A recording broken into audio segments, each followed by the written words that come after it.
All right, what's going on in the world? Well, our Prime Minister says Jamaica needs he's urging a speedy resolution for the Windrush generation issue that we're hearing on the news right now all over the place. He's welcomed Theresa May's commitment to ensure the Windrush generation will not be deported over paperwork issues.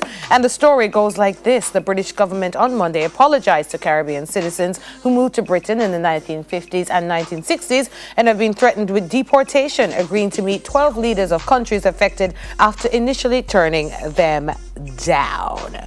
Yeah, so I want to, okay, UK, which is a step. You've apologized. We thank you. The Commonwealth heads asked for a meeting. Initially, they said, why no, bye. But then, the Brexit people said, well, hold on, if they matured Caribbean people were there for how long based on immigration policy, then after Brexit, we'll get thrown too. Then you hear, it's coincidence. I'm not saying that's why, it's just coincidence that now they're apologizing. What I want to know is the people that they have already wrongfully deported, what is going to happen? Yes. Because an apology is backhanded unless you are willing to support it with action that suggests that you really regret what you've done. So you can't deport people wrongfully and say, I'm so sorry that I deported you, but you are doing nothing to bring them back into the society in which they've lived for over 50 odd years. I guess what they're trying to do is that's a good question. Let's look back at what happened. Remember, this is why we're having reparations. Yes. Because they're saying, sorry, we enslaved you, but no, we're not give back the money. Right. Well, we didn't make because you were slaves. Or we're not going to right the wrongs. And we're not going to right 100%. So that's what I'm saying, Empress. You're doing sorry unless you right the wrong. But some of these Caribbean nationals fought in the war for Britain, and they have contributed greatly to the development of Britain. Of course. And so to be wrongfully sent back home, there has to be some correction. It's a lot. I mean, when Windrush pull up, they were like, you're here to help us rebuild Britain. Welcome home. And then their children who have lived there. I mean, there's a lady that's been there since she's 3. Yeah.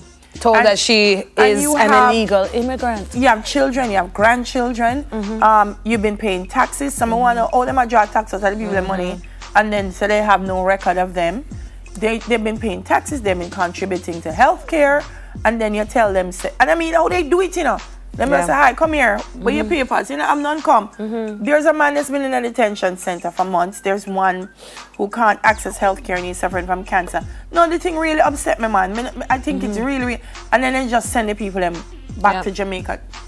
No means of reintegrating. Well, it's not even reintegrating. Them never come from here.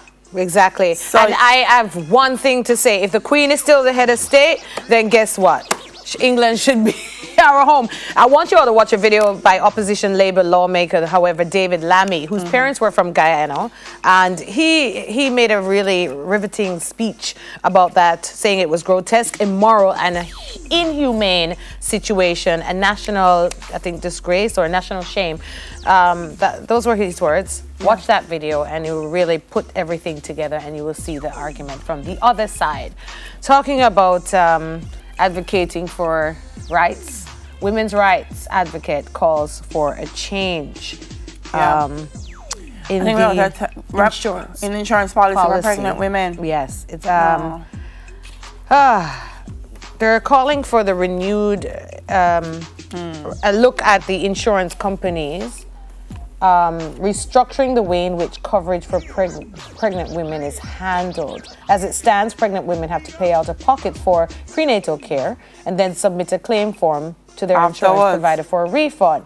Yes, I can testify to that. But according to Professor Wendell Abel, lead investigator for the Partnership for the Promotion of Patients' Rights in Maternal, Neonatal, and Infant Health in Jamaica project, and head of the UE Department of Community Health and Psychiatry, given the challenges in terms of maternal deaths in Jamaica, this requirement by many insurance companies is clearly scandalous and discriminatory against women. It denies women access to critical health care during pregnancy, and it's obviously something that must be addressed. He said the policymakers must intend to dialogue with the various companies.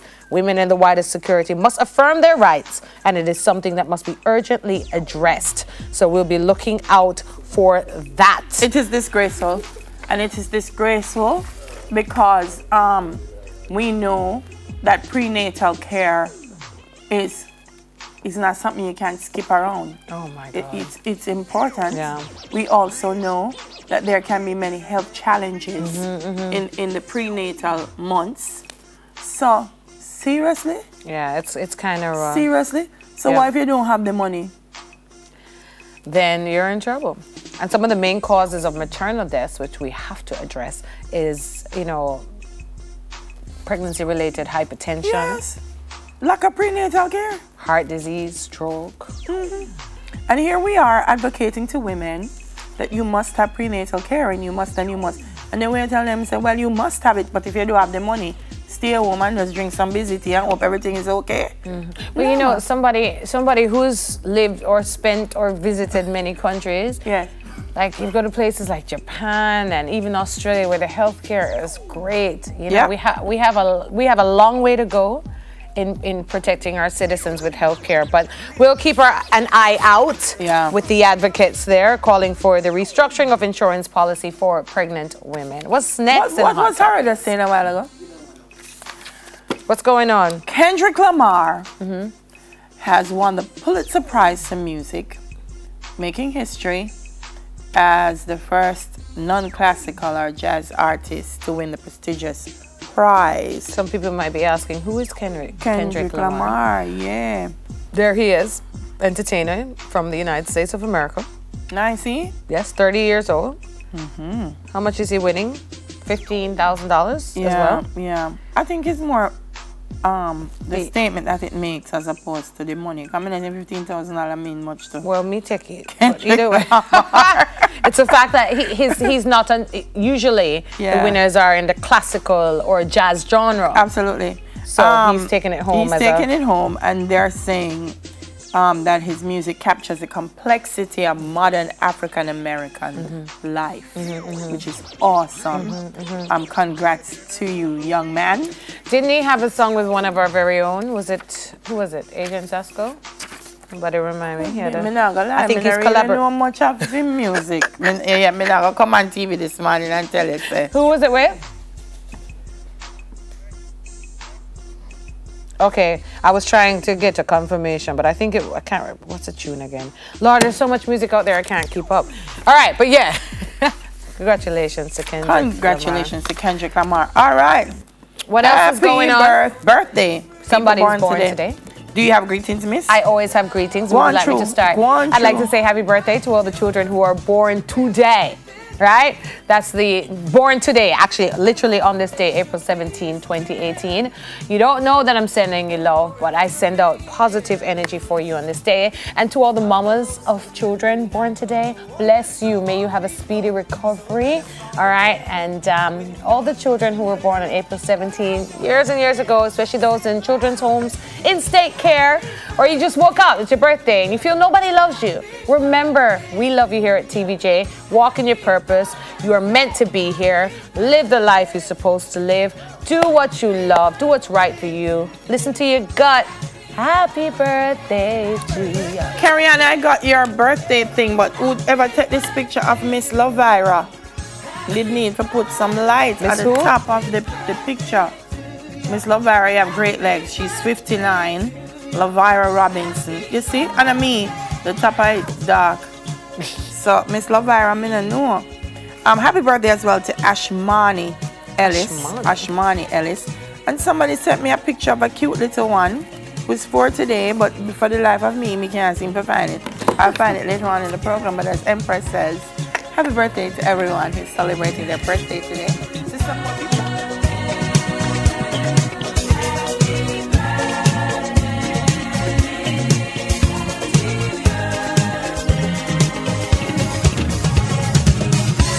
We know the key to unity of all people is in the dream that you had so long ago that lives in all of the hearts of people. Believe in unity.